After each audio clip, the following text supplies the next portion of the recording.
जय माता दी दर्शकों। आज माँ दुर्गा की दूसरी शक्ति ब्रह्मचारिणी का दिन है। आज माँ दुर्गा की दूसरी शक्ति माँ ब्रह्मचारिणी का दूसरा दिन है। आइए आज हम माँ ब्रह्मचारिणी की पावन कथा का आनंद लेते हैं और आप सभी पर माँ ब्रह्मचारिणी की कृपा सदैव बनी रहे और आपकी सभी मनोकामनाएं पूर्ण हो और आप सभी के घर में खुशियों के भंडार भरे रहे। आइए माँ ब्रह्मचारिणी की कथा का विस्तार पूर्वक आनंद लेते हैं। माँ दुर्गा की नव शक्ति का दूसरा स्वरूप माँ ब्रह्मचारिणी का है।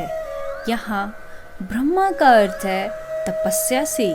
माँ दुर्गा का यह स्वरूप भक्तों और सिद्धों को अनंत फल देने वाला है।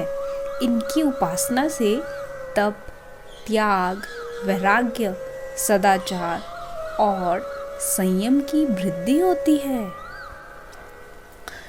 संयम की वृद्धि होती है।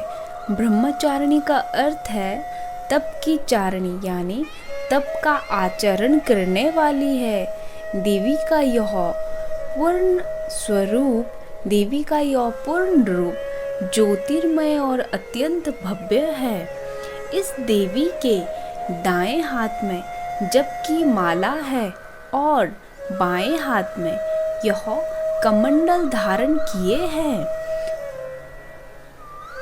पूर्व जन्म में इस देवी ने हिमालय के घर पुत्री रूप में जन्म लिया था और नारद जी के उपदेश से भगवान शंकर को पति रूप में प्राप्त करने के लिए घोर तपस्या की थी। इस कठिन तपस्या के कारण इन्हें ब्रह्मचारिणी नाम से अभिहित किया गया और 1000 वर्ष तक इन्होंने केवल फल फूल खाकर बिताए और 100 वर्षों तक केवल जमीन पर रहकर शाक पर निर्वाह किया।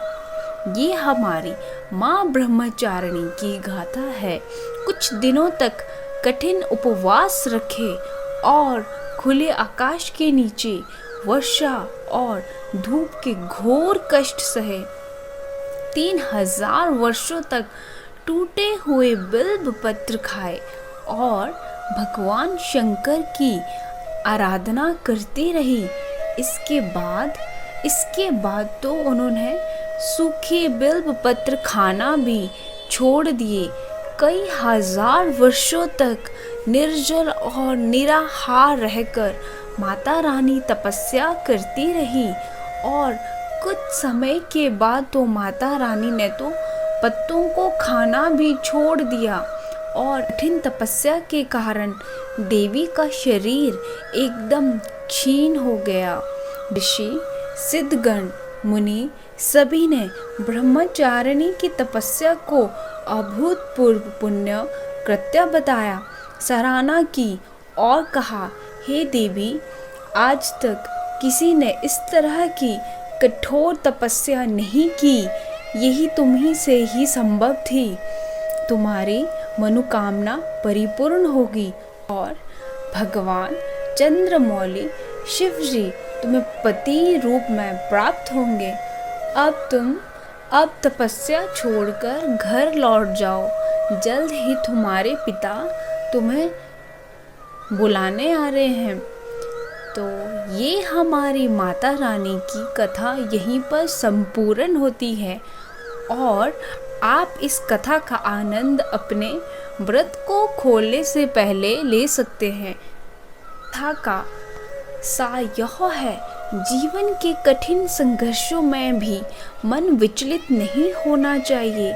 माँ ब्रह्मचारिणी देवी की कृपा से सर्व सिद्धि प्राप्त होती है। दुर्गा पूजा के दूसरे दिन देवी के इस स्वरूप की उपासना की जाती है।